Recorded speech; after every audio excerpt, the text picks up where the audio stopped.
Function 3 में पहला question solas chapter 5 पूछा क्या है। फिर उसके बाद से उसके अंदर बोलता है रेगुलेशन, ये कुछ क्वेश्चंस बोला, बोलता है ये कौन सा रेगुलेशन है।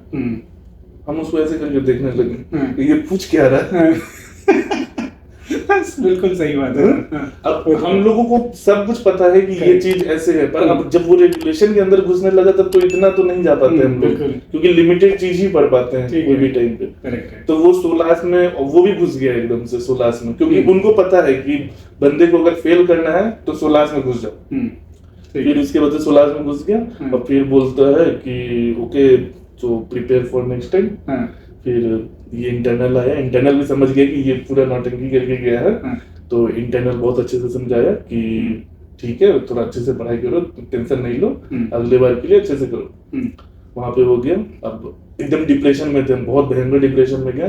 2 दिन तक किसी का फोन ऑन नहीं उठाए, कितना प्रिपरेशन करने के बाद भी। ये मतलब सेकंड मिनट का जो ओरल से, किसी का भी ओरल से, ये बहुत लक पे भी चला जाता है कि आपको सर्वेयर कैसा मिलता है। नेक्स्ट टाइम हमको सर्वेयर एकदम अपोजिट मिल गया। हम गए, वो देखा कि 3 बार फेल हो चुका है, तो बोलता है कि why are you failing again again. हम मतलब कॉन्फिडेंस डाउन हो जाता है। बोलता है ओके चलो तुम्हारा कॉन्फिडेंस बढ़ाते हैं। वो स्टार्ट के एकदम बेसिक क्वेश्चंस थे, मतलब एकदम इजी क्वेश्चन से लेवल बढ़ते चला गया और हम आंसर देते चले गए। एक जगह क्वेश्चन रूल नंबर 9 के क्वेश्चंस में हम रुके भी थे नैरो चैनल वाले में, तो वो थोड़ा हमको समझाया कि हिंट दिया कि ऐसे ऐसे, मतलब ठीक है दिया। और उसके बाद से वो मतलब इतने फ्लो में निकला कि उस दिन हम सिर्फ 1 और 2 ही पढ़े थे, क्योंकि हम सोचे कि नहीं 3 एक साथ नहीं देंगे, 3 में बार बार ब्रेक डाउन हो जा रहा है। तो 1 और 2 दिए और लगभग 1.5 घंटे का ओरल चला और 1.5 घंटे में सारे क्वेश्चंस के आंसर हम दिए। वो भी एकदम खुश, इंटरनल भी आंसर सुन के खुश, एकदम आराम से पास कर दिया। अच्छा, मतलब 1 and आपको 3 मिला, 1 and 2 मिल गया। कार्गो और ये मिल गया, ठीक है, नेविगेशन मिल गया, ठीक है। नेक्स्ट मंथ हमको फंक्शन 2 मिल गया। फंक्शन 2 भी फंक्शन 3 भी मिल गया। वो भी उतना दिक्कत नहीं हुआ जब सर्वेयर अच्छे मिल जाते हैं। और इतना पढ़ ही लिए थे कि हम कहाँ से पूछ लेगा, पूछ लो कहीं से। फिर भी ये आप क्योंकि हर सर्वेयर की अपनी बुक्स है और आपके टाइम पे तो भी हो गया ऑनलाइन में कोई भी कहीं से पूछ सकता है, आपको साउथ का भी मिल सकता है, आपको नॉर्थ का, ईस्ट का, सब लग बहुत अच्छा था सर, मतलब अच्छे सर्वेयर मिल गए। उसमें भी फंक्शन 3 जब निकाले हम तो उसमें 70% हम आंसर दिए थे, 30% नहीं दिए थे। ठीक है। तो एक्सटर्नल बोले कि एक्सटर्नल नोएडा से थे, तो वो बोले कि सर आप देख लो इंटरनल को, मेरे तरफ से 50-50 है। ओके, तो इंटरनल बोले कि okay sure I will ask you some question, if you give then I will give you function 3। वो बेसिक क्वेश्चन डेफिनेशन ये सब पूछे, एकदम रैपिड फायर चला 5 मिनट का। उसके बाद से कांग्रेचुलेशन, हमको तो टाइम भी याद है 11:19 हो रहा था। ये बहुत आपने सही बोला है। और उसके टाइम आप भागे होंगे कि बोले बात पीछे से मुड़ के बुलाए ना, नहीं ऑनलाइन था ना, बंद किए, पहले थोड़ा सा रुके, दरवाजा खोले, गए, सबसे पहले अम्मी को बताया कि हो गया। फिर फोन उसके बाद खुशी का ठिकाना नहीं है ना, फिर किस को नहीं फोन करना, सबको फोन कर करके अरे भैया हो गए, फिर पार्टी अलग से। ये बहुत अच्छा बोले।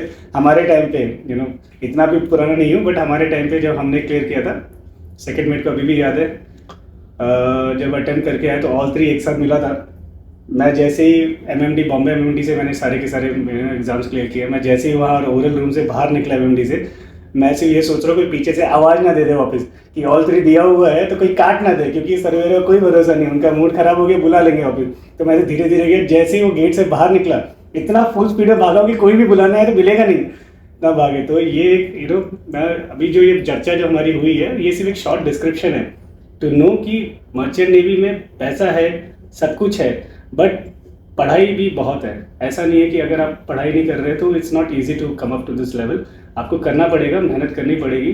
दूसरी बात यह है कि अपने क्या बोलते हैं साइकोलॉजी को वैसा रखना है कि पढ़ने के लिए आए हैं, है ना, कभी भी ये नहीं है, ख़त्म नहीं होते यहाँ पर पढ़ाई। जैसे आप इनका जैसे ये हो गया सेकंड मिनट, अब थोड़े टाइम के बाद ये मेट के लिए जाएंगे, वहाँ पर और डिफिकल्ट है ना। फिर आप मास्टर कमांड के लिए जाएंगे जब ओरल देने के लिए या रिटर्न देने के लिए, वो इससे एक लेवल और ऊपर है। सो पढ़ना है, पढ़ने की खताई खत्म नहीं होती है। और दूसरा ये है कि टाइम देखिए अभी आपका, अब हम इससे टाइम पूछेंगे कि उनको कितना लगा उतरने से लेके सीओसी मिलने तक और शिप ज्वाइन करने तक, तो इसका एक ब्रीफ बताइए कि आप कितना टाइम आपको लगा? लगभग 14-15 महीने लग गए। 14-15 महीने लग गए। तो यही है, जैसे हम बोलते हैं ना कि 12th के बाद आपने डीएनएस कर दिया, डीएनएस करने के बाद आप 18 महीने के 20 महीने में आके आप सैलरी ले रहे हो $600-800, ठीक है, बट वो तब तक है जब तक आप शिप में हो। जैसे ही शिप खत्म हुआ आपकी वो इंसेंटिव सब बंद हो गए। अब क्या है, वो एग्जाम का जो 14 महीने का जो गैप है जिसमें आपको इनकम नहीं आ रही बट उसकी जरूरत आपको लग चुकी है कि अरे इतना आ रहा है, और यहाँ पे जाया जाएगा, समझ गए? आपको कॉलेज किए उसका फीस है, फिर उसके जितने आप मॉड्यूलर कोर्स करोगे उसका फीस है, रिटर्न्स का फीस है, फिर रिटर्न्स रीअपेयर कर रहे हो उसका फीस है, ओरल्स है। मैं बार बार कहता हूँ, आप इंजीनियरिंग करते हैं, आप डॉक्टर करते हैं, आपको वहाँ पर मेडिकल में सिर्फ रिटर्न होता है, मेरे ख्याल से ओरल्स नहीं होते हैं, आई एम करेक्ट शायद? बट ये एक ऐसी फील्ड है जहाँ सिर्फ रिटर्न ही नहीं, आपका इंटरव्यू भी लिया जाता है, वो भी एक नहीं 3-3, जैसे इन्होंने कहा सेकंड मिनट के, उसमें आपको 3 ओरल्स है, 3 फंक्शंस है, उन तीनों में क्लियर करना है। जब तक वो नहीं क्लियर होगा तब तक आपको सीओसी मिलेगी। तो 14 month is a quite long time, है ना? काफ़ी सबका स्ट्रगल है। माइंड स्टेबिलिटी आपने देख लिया कि साइकोलॉजी क्या रहती है, आदमी सोचता है कि भैया मैं पास हो रहा बट फेल हो गया, उसके बाद इमोशंस कितने हाई रहते हैं कि ये फेल हो गया, फिर वापस वही पढ़ना है आपको समझ आएगा, वही वापस पढ़ रहे हो, फिर फेल हो रहे हो। तो ये एक गिव एंड टेक है हर किसी प्रोफेशन का, इसका यही है। सो और इसके अलावा बाकी फिर आप फर्स्ट शिप ज्वाइन किए, फ्लीट में ज्वाइन किए?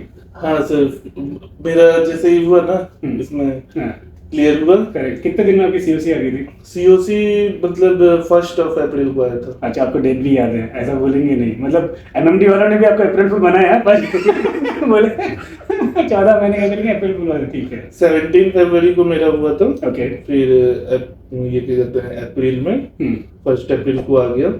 और हम 19 या 20 फरवरी को अप्लाई किए थे। ओके। मेरा कुछ प्रॉब्लम भी होता है डॉक्यूमेंट्स में, तो इस वजह से लेट हुआ। मतलब उसमें अगर डॉक्यूमेंट्स का गलत हो जाता है तो फिर वो लोग टाइम लगा देते हैं करेक्शन में। तो दैट मींस आप ये बोल रहे हैं कि अच्छे अगर कॉलेज से किया तो आपको काफ़ी उसके बेनिफिट्स हो सकते हैं, मतलब आपको जो पढ़ाई है उनका जो है सब कुछ सेटअप काफ़ी अच्छा है, आपको ग्रुप मिल जाता है।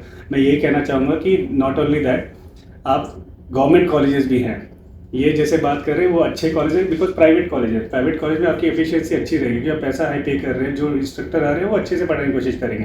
तो ये आपका है फॉस्मा, हमने फॉस्मा का, मासा है आपका दिल्ली में, अगर बॉम्बे में है मासा है, एमएमटीआई है, फॉस्मा है ना, तो ये सब इंस्टीट्यूट है। बट उसके अलावा आपके डीजी ये अपने गवर्नमेंट कॉलेजेस भी हैं, जैसे बॉम्बे में एलबीएस है, तो मैंने सबका सब सारे के सारे कोर्सेज एलबीएस से किए। उन टाइम में वहाँ करने के अलग मज़े वो करते, जैसे ये बोल रहे कि भाई ये अटेंडेंस के लिए लगाते थे, हम तो जाते ही नहीं थे, नीचे तक पहुँचते थे, वहीं से चाय पिए ऑफिस आ गए आखिरी दिन जाते थे तो हमको इंस्ट्रक्टर खुद बोलते थे बोले तुम थे क्या पूरी क्लास में 4 महीने की। तो ठीक है, शॉर्ट एंड कट्स को रखेंगे, काफ़ी लंबा हो गया है ना।